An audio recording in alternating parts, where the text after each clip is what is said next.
Good evening.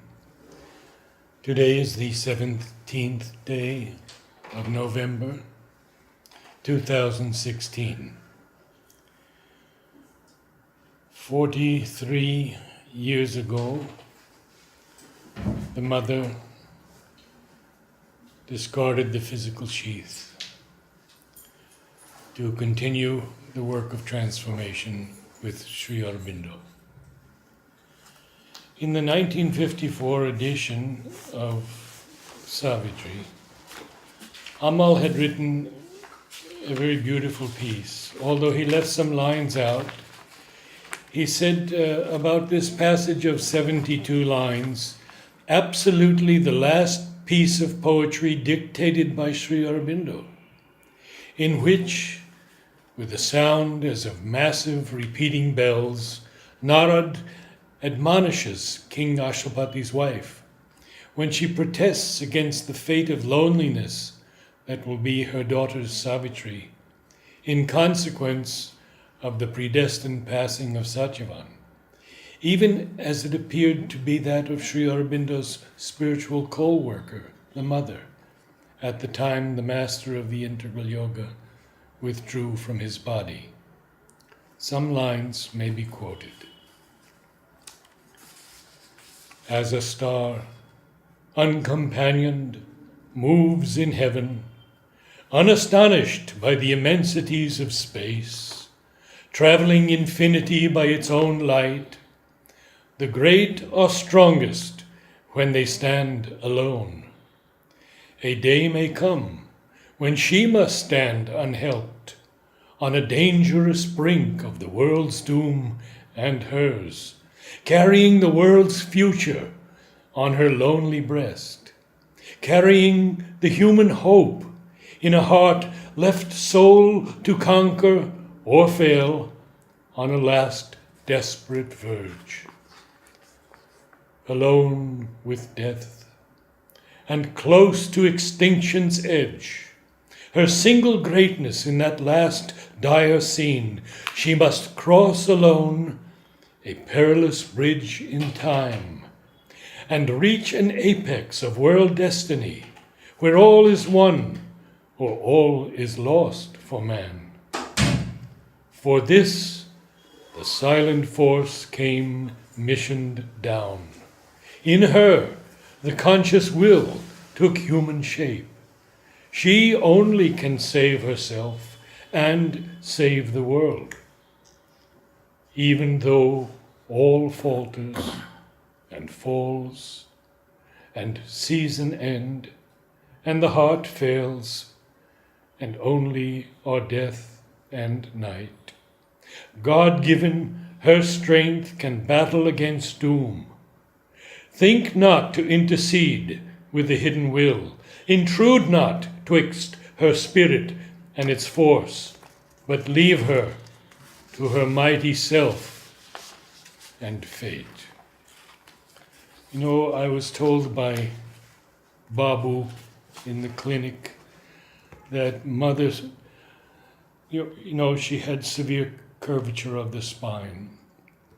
And she said to Pranab, "Is there anything you can do about this? It's the body's unconsciousness."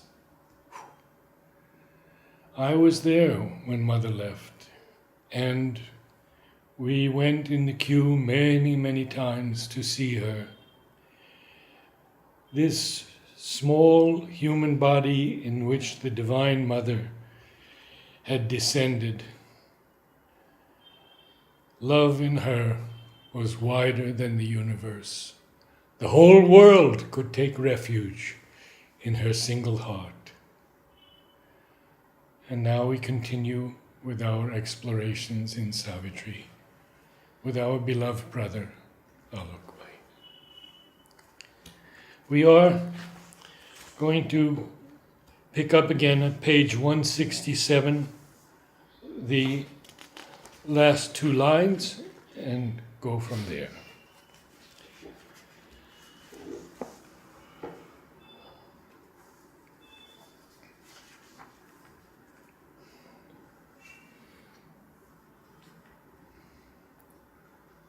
One of the first lessons in yoga and the last lessons of science is that don't be deceived by appearances. I suppose it very much applies to the mother's physical withdrawal.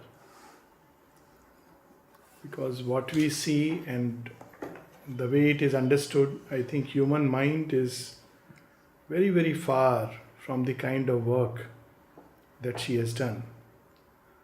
Just to share one, of course, I have recently written a whole longish article which will come in pieces on this aspect of our withdrawal.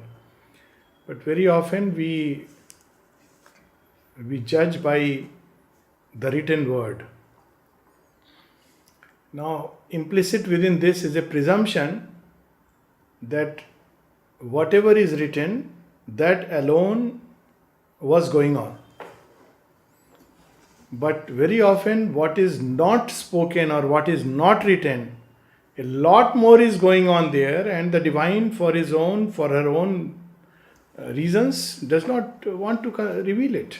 We are not ready for that revelation.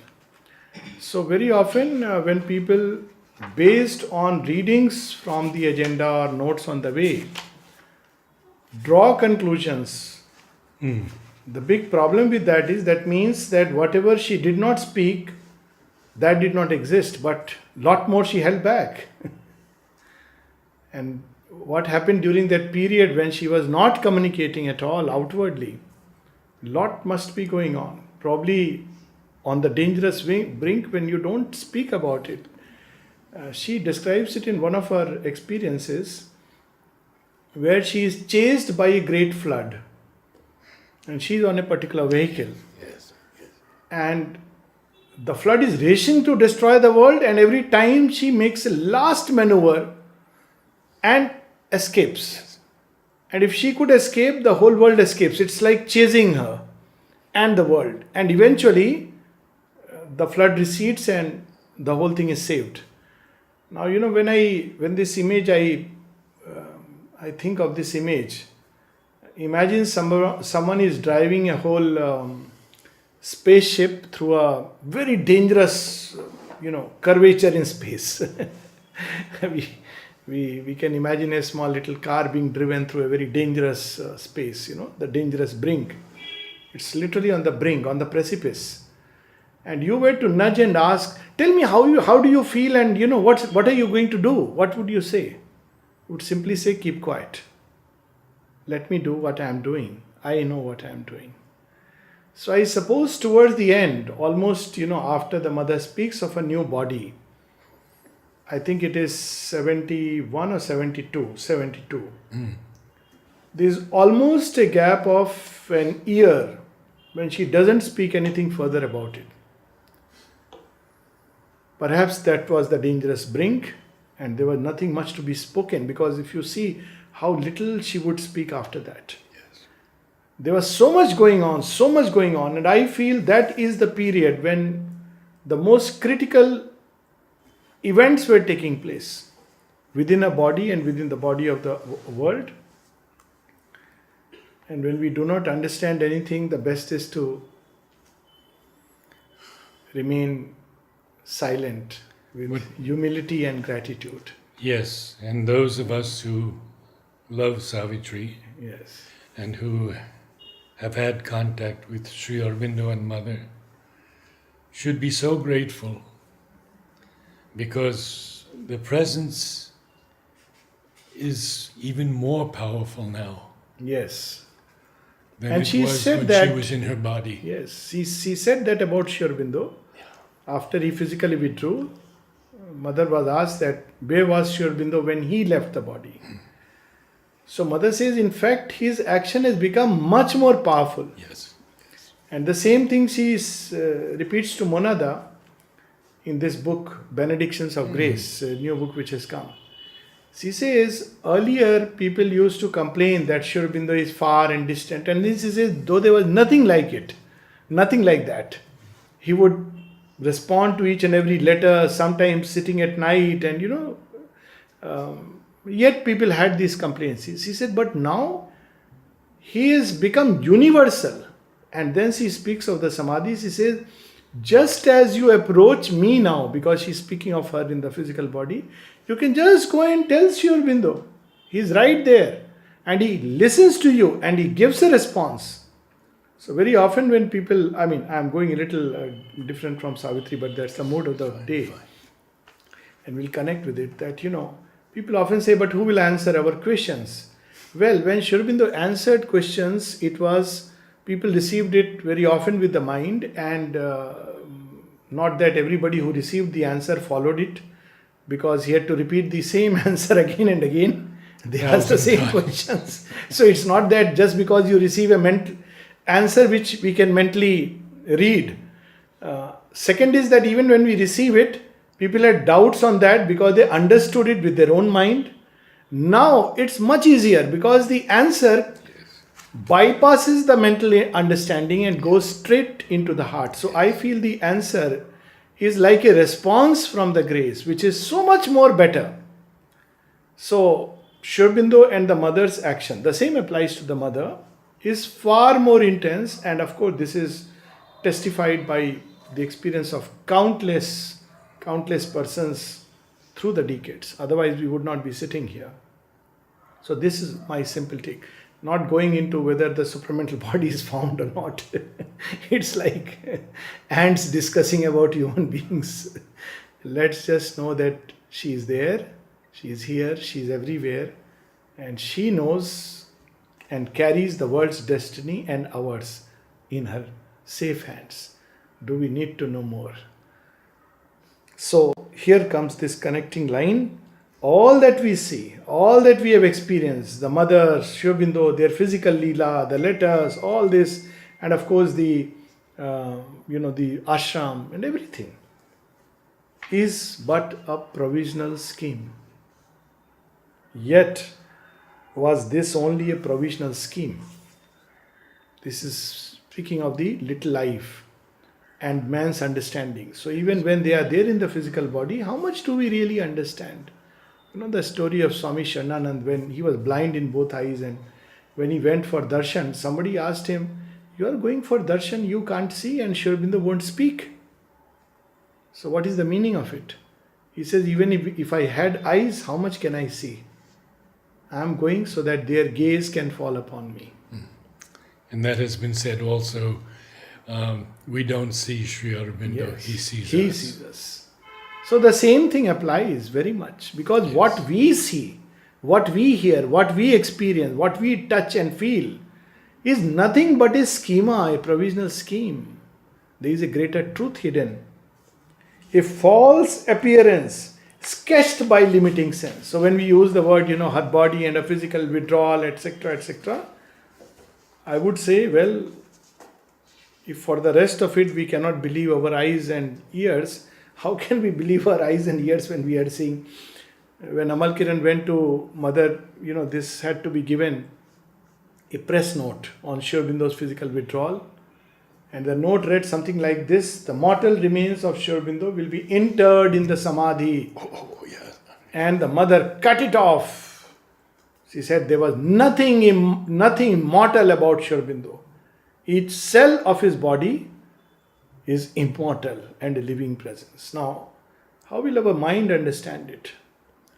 So this is how mind's insufficient self-discovery, it doesn't even know itself.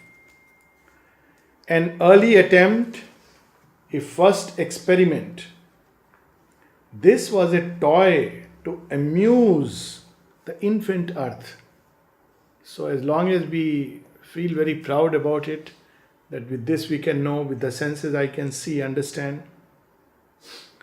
But knowledge ends not in these surface powers that live upon a ledge in the ignorance and dare not look into the dangerous depths or to stare upward, measuring the unknown.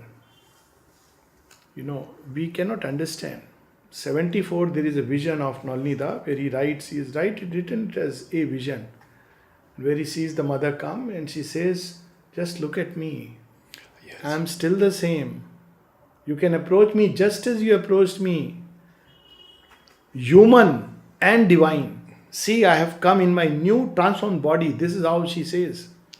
And I am available to you just as I was before. So, how much can we really see and understand? So, we have to understand this that we don't understand. And very often I use this expression, illusion of knowledge is worse than ignorance. Because if there is ignorance, you have a chance to, get rid of it. But when we believe we know, it's very dangerous because we don't want to get rid of it. And the mind, unfortunately, gets into that mode again and again. So, what we should do? There is a deeper seeing from within, and when we have left these small purlieus of mind, a greater vision meets us on the heights, in the luminous wideness of the Spirit's gaze. That deeper vision we have to cultivate. There is no other choice for us. And in a way, I compare the mother's withdrawal particularly, or transformation, whatever way we want to call it. I'm not resisting the temptation to go into it because then, we'll just flow with it. Similar to what happened to Krishna when he withdrew from Vrindavan. Suddenly at midnight he went, and Sri Aurobindo recounts it as one of the most important 4 great events in the history of mankind. Oh, yes. And because Shri Krishna suddenly withdrew from Vrindavan, in the middle of that wonderful dance, it awakened in the heart of humanity through initially the gopis and the gopis love. Before that there was knowledge and everything else was there, Veda, Vedanta, Upanishads. But Krishna's withdrawal awakened streams of love because they longed, they missed, they couldn't anymore see, feel, touch the body of their Lord. And I think this whole process of their stepping behind is to awaken in our very physical being an aspiration for the divine. She was trying to implant it. We thought it just a playground where we go for exercises, being very frank, that we are building our bodies. Because she says that, people still don't understand. She was trying to awaken aspiration in the body. They thought I am doing mother's work, great being. So this was a way. Now we want to see, hear, touch, feel, sense, and we can't. If at all there is a tragedy, it is this. I am talking of the gross outer, not the inner being. This body wants to touch the divine. How do you touch the divine? So it awakens an aspiration. You want to see her just like that. How do you see her? She had come within the range of our sight. Now she is just a step there, so that we can reach out to a point where we can see her supramental body. So here Sri Aurobindo is reminding us we have to grow into that greater vision and luminous wideness. At last there wakes in us a witness soul that looks at truths unseen and scans the unknown, that all assumes a new and marvelous face. Here it is. There it is. All assumes. Probably we'll see her in everyone. New and marvelous face. That face, that glory, which was hidden behind the outer sheath. Once Huta asked Mother, as Huta would, "Are you truly the divine?" Mother smiled. She said, "Come back tomorrow." And Huta came back. She said, "Narad, I saw from here." Mother revealed for that one moment. Yes. She couldn't handle it. That's it.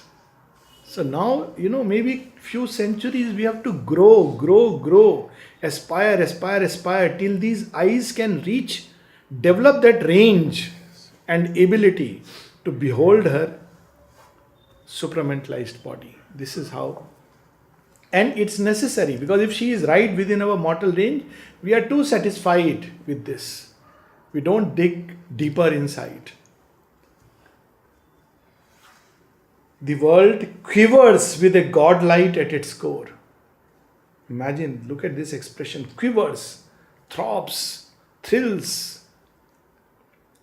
In time's deep heart, High purposes move and live. Life's borders crumble and join infinity. So, what is this scheme in which we live? All this which we have been reading about, the little life and human life, within these rigid, narrow boundaries, hedge of senses. Well, this broad, confused, yet rigid scheme becomes a magnificent imbroglio of the gods. A game, a work ambiguously divine. We can't understand the play. Why Krishna, when the Mahabharata war is going on, and everybody is wondering, he is God. Some say he is God. Most didn't believe that time. These fellows say he is God. What is he doing? Making brothers fight with each other, destroying this whole earth. So now also we say, supermind has come. Why this is happening? Demonetization, Donald Trump, Putin. When mother was asked, mother said, just know that trust that the supermind is here, just know it with trust, and it will do and is doing everything that is necessary to hasten the advent of truth. As simple as that. We cannot understand because we have our own preconceived ideas of what is good for us. When little babies get, bitter medicines from doctor uncle and mothers, they don't like it, I'm sure. But you have to take it. It's good. So, a game, a work ambiguously divine. Our seekings are short-lived experiments made by a wordless and inscrutable power. Mark the expression inscrutable. It's a very powerful word Shubhendra is used. Testing its issues from inconscient night to meet its luminous self of truth and bliss. Testing its issue from the inconscient night to meet its own truth and bliss which is hidden inside. And the mother came, Shubhendra and the mother close to us, allowed us to test. Let's see how far you will go. And to whatever extent mankind could go. And then they said, okay, now you need to prepare in this way, this mode. They will do whatever is necessary. Well, Mother said, Sri Aurobindo said that those who were close to Mother weren't always the ones who were receiving something. Yeah. That even today I was for All India magazine taking out, and there's a whole number of letters on physical nearness and inner nearness. Yes. And Shubhendra says again and again that don't be misled by this idea that just because somebody is physically near, therefore one is closer to the mother. This nearness, physical nearness, is for other reasons. It's a different arrangement which cannot be understood by the human mind. But this logic doesn't apply because we try to use this logic. Because we would like to keep those near to us who flatter us and whom we favor. But the divine may well say, oh, you are so close to me, you stay far because I know you always know me and I am, always with you. You never know. There can be a logic like that, someone whom the divine knows that, well, he is mine. What is there? Doesn't have to be all the time holding my hand. Always I am in him. There was this person called, his name was Bihari. So he lived like an ascetic and he could predict his own death. He said, that to some of the friends, proper bye-bye and everything. Nobody could know that why he is doing it. And by evening he was gone. And he would very often not go for darshan. So someone complained to the mother that he doesn't come for darshan. What kind of a person? Mother said, no, I am always in him and he is always in me. He doesn't have to. Now this is another approach. People who were at work, when they were asked, Yes. Mother said, you don't have to come for pranam. You do your work, I'll come. So there are some who go to the divine, others to whom divine comes. Both ways we meet. And then she asks Kunma, one day, what did you feel at darshan? And he said, Mother, I didn't feel anything. I was looking at this one. He had this work to do and this one. She says, fine. She said, you do your work, I'll do your yoga. Yes. A very beautiful story like that. Dhuman Bhai, he would not, see, morning you see such nice, everybody in white and all this. And I was wondering, why do we have to do this? But, the best part was, I think it was Dhuman Bhai, that, when he has to go for darshan, suddenly he would, just probably just change the shirt and just go to her for the darshan and come back rushing and start doing the work again. Just in his usual attire. Because what does the divine want of us? Not that we look good, but that we be what they want us to be. And that is a challenging and difficult task. It's much more difficult to be inwardly tuned and, live that consciousness. So, and yet we are here for that. To meet its luminous self of truth and bliss. It peers at the real through the apparent form. It labors in our mortal mind and sense amid the figures of the ignorance. You see, this peers and labors like Huta. Are you divine? Peers and labors. Yeah. Divine should have 10, at least 4 hands. How can 2 hands be divine? That too, they look very much human. Divine should do something fantastic. But what is this divinity? That's what I was today also just contemplating as I was taking a walk with my friends. That look, what love in that body. How much love she had packed it with. That whole love is burst forth and reached in everybody's heart. It's so overwhelming that, it's so difficult. Not to understand, but just to receive. To receive itself is like it overflows abundantly. What love she had packed. And so many people with so much doubt, so much of problems, issues, people asking about them. And Mother writes, they ask me questions like, I married somebody and that person has gone with somebody else. Such silly things. They are still living in that moral world of theirs. They were disturbing her with these things. And Mother would just smile sweetly and, pour love. And this, she has said that. They ask me such silly questions. What shall I do? What shall I do? The only thing to do is to open to her and receive her love. What else is to be done? As simple as that. Just open and be receptive. All the rest will be taken care of. The Hercules method, this is called Hercules Yoga. Hercules, one of the tasks was to clean the Aegean stables. So, it was full of horses. I believe, God knows, 1,000 horses. So by the time he went from one horse to the 100th horse, the first horse had started dirtying it again. What does he do? How does he clean it? And this is a task given to him. Wonderful. So he thought about it. There must be some trick. So he discovered the trick that there was a mighty river running. He said, let me change the course of the river. And he changed the course of the river. So it kept getting washed. And much later I understood what Mother has said. When we start the yoga, we want to pick up one defect, get rid of it. By the time, we come back, we discover we have committed that fault again. So we say, oh my God. Whereas the right way is to keep opening to her grace and love. So it washes off everything, and that's a wonderful. So she would say, don't clean the spots one by one. Change the very cloth. She said it cannot be done. Yes, you can't do it. Don't wash the stains one by one. You will end up tearing the cloth. Just change it. Change it. Change this whole thing into a being of her love. That's it.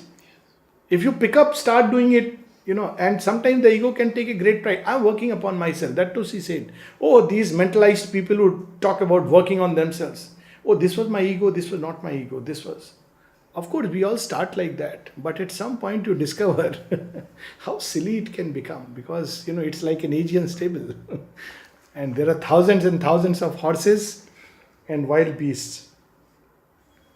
It labors in our mortal mind and sense amid the figures of the ignorance. In the symbol pictures drawn by word and thought, it seeks the truth to which all figures point. Look at it. All figures point towards that truth. I'm reminded of this story of Dattatreya, a great yogi in Maharashtra and all over India. He's regarded as a avatar of Brahma, Vishnu, Mahesh, all the three. A great yogi. Somebody asked Aurobindo also about Dattatreya and his yoga. Because there are things in his yoga which come like a close parallel to Aurobindo's. Well, very far from one perspective, but anyways, people like to see comparisons. So, Dattatreya, when he was asked about his guru, he said, I have 24 gurus. What guru? He says, I have learned from a bee, so she is my guru. I have learned from a river, so he is my guru. So like that. And at one place he says, even a harlot is my guru. I have learned something from her. See, guru is everywhere. Mother is everywhere. Everything points. It's a figure pointing towards truth. Yes. Parents, what are they? Just a shadow of that divine parentage. And we are seeking them. So when physical parents go away, we should rather remember that my real parents forever who have given birth to both body and soul, we should remember them. So everything, same with children, all relations we'll ultimately find point toward the divine and can be fulfilled in the divine. Every atom points towards that. Symbol picture. It seeks the truth to which all figures point. It looks for the source of light. With vision's lamp, it works to find the doer of all works. The unfelt self within, who is the guide? The unknown self above, who is the goal? That's all we need to know. That there is a soul within and a grace above. Letter to Niruddha. Yes. All that we need to know is that there is a soul within and there is grace above. And of course, at another place he says that love and devotion, they rend the way Yes, in that's the mind. a That's true, of course, Satyendra Thakur. Yeah. That's very similar. I think the that divine, was, it's about the concealed divine within. Yes. And in the mind's quietude, the mind's quietude, the the lid thins and vanishes. vanishes. Yes. So as simple as that. We need to know this much to make the great discovery. Yes.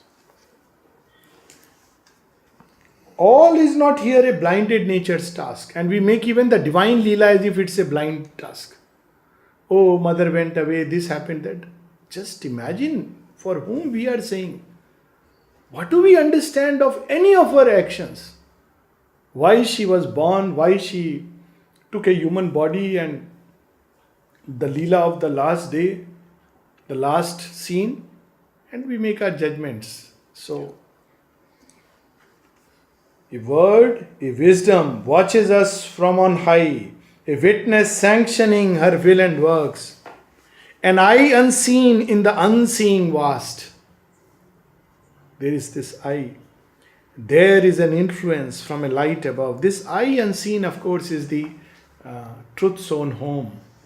And it's described in the Vedas as the eye of Vishnu. Vishnu in the Puranas is a different deity, but in the Vedas is regarded as, Satyam Ritam Brahatam. So this is an eye, and it can actually appear in a vision also, an eye unseen. It's a glimpse, the door of the supramental, and it watches upon this whole world.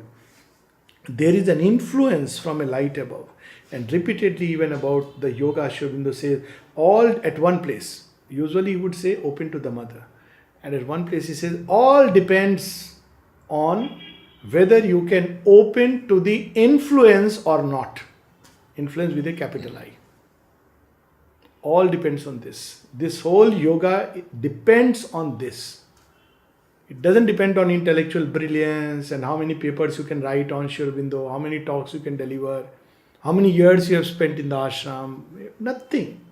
It depends on whether you can open to the influence or not. This one line, all depends. So there is an influence. Look at with a capital I. There is an influence from a light above. There are thoughts remote and sealed eternities. Eternities. eternity of love, eternity of light, eternity of truth unfolding itself. So sealed eternities, each is a peak. So there are several absolutes, several peaks, each is an absolute in its own right. A mystic motive drives the stars and suns. And if that be so, then why not earth, the chosen place?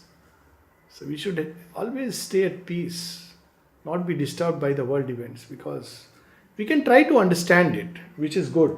If there is an inner opening, it will come. But not be disturbed, not despair. That shows lack of trust in the divine.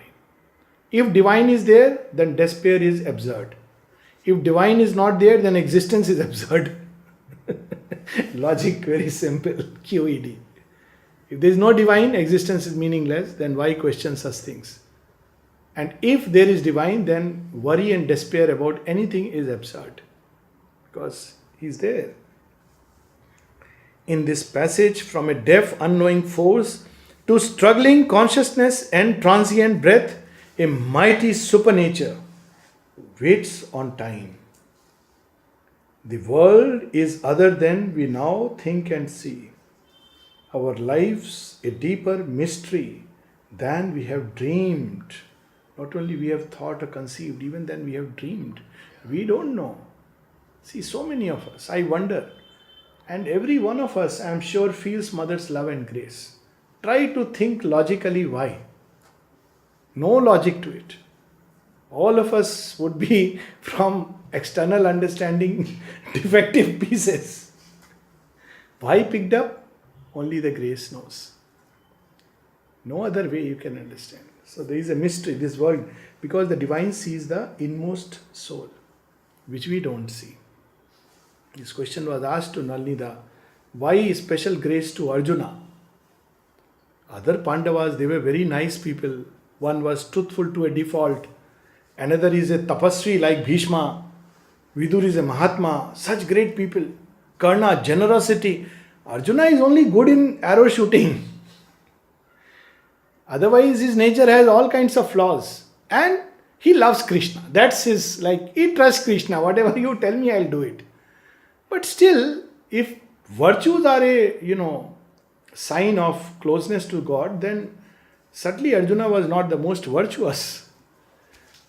So Aurobindo says, and Nalnida also says, it's because there is this being inside which the Lord sees, we don't see. We don't understand. So this is the real truth, a being no bigger than the thumb of man, that he will describes. Across, the world is other than we now think and see. Our minds are starters in the race to God. And we think it's the end. Our souls, deputed selves of the Supreme. This is what the divine sees. What is this soul bound to manifest? And he makes all experiences come which will help us in that direction. I'd like to read these two lines. Across the cosmic field, through narrow lanes, asking a scanty dole from fortune's hands, and garbed in beggar's robes, there walks the one. I think we can even close here. It's very powerful lines. Garbed in beggar's robes, there walks the one. Practical implication, next time we see a beggar, or next time we see somebody whom we don't like, next time we see somebody weak and infirm, next time we see even a dog or a cat, we should know it is a garb of the one. This is the immediate practical. Yes. We'll read these lines again.